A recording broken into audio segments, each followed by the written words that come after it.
Hello বন্ধুরা, আসসালামু আলাইকুম। আপনারা সবাই কেমন আছেন? নিশ্চয়ই ভালো আছেন। আপনারা সবাই ভালো থাকেন এই কামনা, এই প্রত্যাশা করি। বন্ধুরা, আপনারা তো শুনেছেন যে সোনারা সরোবর পার্ক, সোনা সরোবর পার্কে কোন দিক দিয়ে যাবেন? এই রাস্তায় অবশ্যই যাবেন। আমরা ঈদের ছুটিতে আমরা ঈদের আনন্দ ভ্রমণে আমরা পার্কে যাচ্ছি, এই রাস্তা দিয়ে যাচ্ছি। দেখেন, ভ্যান বলেন, অটো বলেন, রিক্সা বলেন, মোটরসাইকেল বলেন, সাইকেল বলেন, হেঁটে বলেন, চাচা চাচি, ভাই ভাবি, শালা তুলা ভাই, শালি তুলা ভাই, সবাই এই পার্কে যাইতেছে।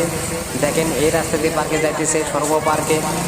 ঈদের সময় খুবই জ্যাম, প্রচণ্ড জ্যাম, ভিড় হয়। সেই ভিড়ে আমরা যাচ্ছি। দেখেন, এই রাস্তা দিয়ে আমি পার্কে যাইতেছি। বন্ধুরা দেখেন, খুবই জ্যামের মধ্যে আমরা যাচ্ছি। দেখেন, মাইক্রো, তারপর মোটরসাইকেল, নানা রকম বাইক, ভ্যান বলেন, অটো বলেন, পাত্র পাত্রী সবাই এই পার্কে যাওয়ার অগ্রযাত্রী। বন্ধুরা দেখেন, আমরা যাইতেছি। আপনারা যদি কখনো আসেন অবশ্যই আসবেন। এই সোনারা পার্কে দেখার মতো অনেক কিছু আছে, ভ্রমণ করার মতো অনেক কিছু আছে।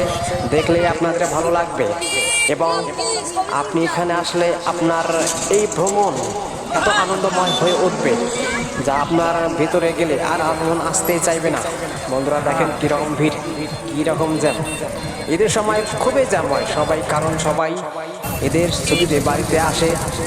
আর আসলে ঈদের ছুটিতে সবাই বিভিন্ন জায়গায় ঘুরতে যায়, ভ্রমণ করতে যায়। দেখেন বন্ধুরা কীরকম ভিড় দেখেন। বন্ধুরা,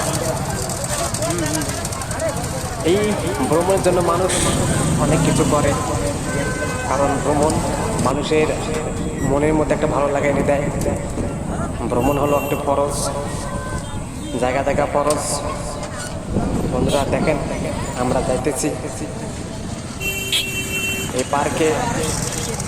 এমন একটি পার্ক যেটা আনন্দময় একটি মার্গ। দেখেন সামনে এই সরোবর পার্কের গেট দেখা যাচ্ছে। কত ছেলে মেয়ে, রং বেরঙের ছেলে মেয়ে, শালা শালি, স্বামী স্ত্রী, ভাই ভাবি সকল এখানে ঘুরতে যাচ্ছে। দেখেন, এই আমরা এই পার্কের গেটে এসে গেছি।